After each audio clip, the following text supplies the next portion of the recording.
这是郭德纲和侯耀文第一次合作。小三尺马生啊，接着他的腰。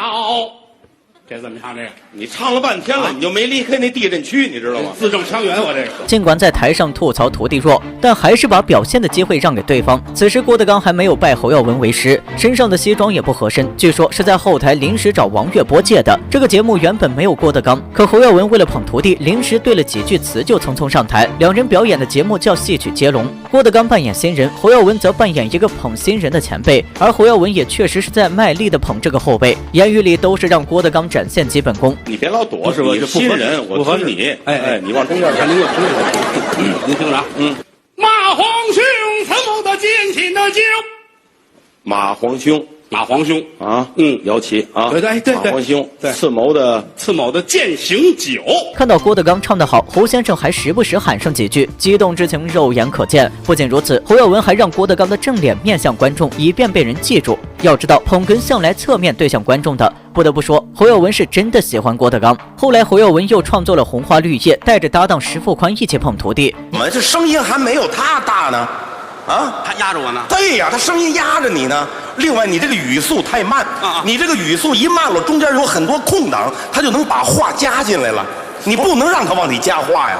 你是花儿啊，孩子！年轻的郭德纲在台上打起架来，可是一点不手软，毕竟师傅在旁边护着呢。一架打完，郭德纲还不忘向师傅告状，于谦竟然还还手。不怪德云社弟子总爱打架，从祖师爷这里就开始了。后来郭德纲越来越火，就有相声界同行开始批判郭德纲离经叛道，并非正道。作为师傅的侯耀文却始终力挺郭德纲。你看，有时候他们传闲话，有时候，哎呀，郭德纲拜侯先生，侯先生什么都没教他，你不能瞎说啊。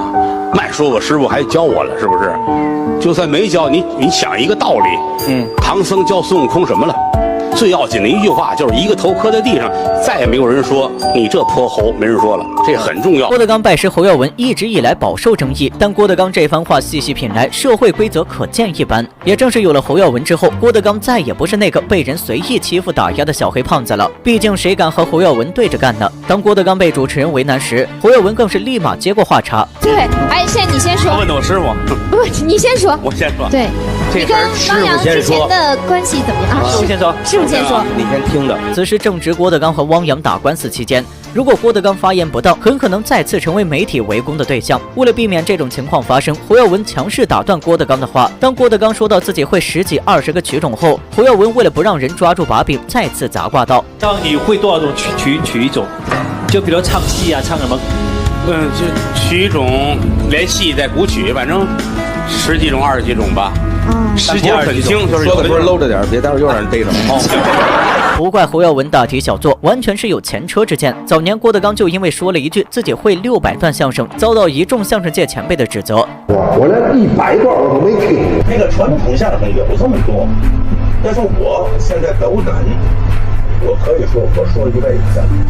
我6岁开始学相声，我今年73岁，我才会多少段。郭德纲大火后，有记者问侯耀文，他对这种现状怎么看？侯耀文直接表示，郭德纲对相声今天的恢复和发展功不可没，他作为师傅感到非常欣慰。不过，对于大家对郭德纲作品的高标准严要求，侯耀文也给出了自己的看法。按照高标准去那么要求他不公平，因为他终归是起步。而且是30岁出头。同时，对郭德纲的不足，侯耀文也给出了自己的建议。他认为，郭德纲演出的同时，应该多读一点书，充实自己，这样才能创作出更多更好的作品。事实证明，侯耀文确实很有先见之明。如今，郭德纲不仅在相声界发展很猛，京剧、古曲等方面也遍地开花。我们用另一种方法帮助他了，但现在不能告诉你。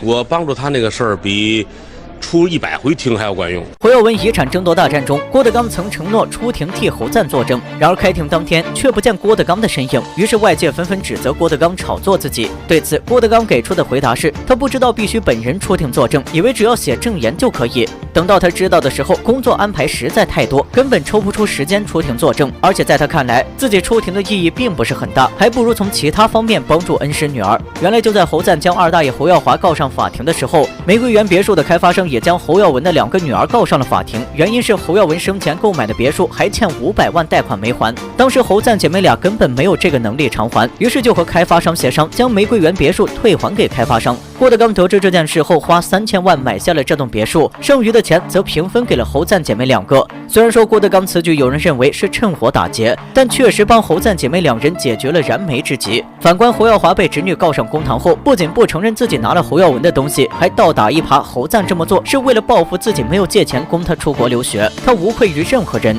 如果说在侯耀文去世之后，我告诉大家我管不了这事儿，我相信得有90%以上的人骂我是混蛋。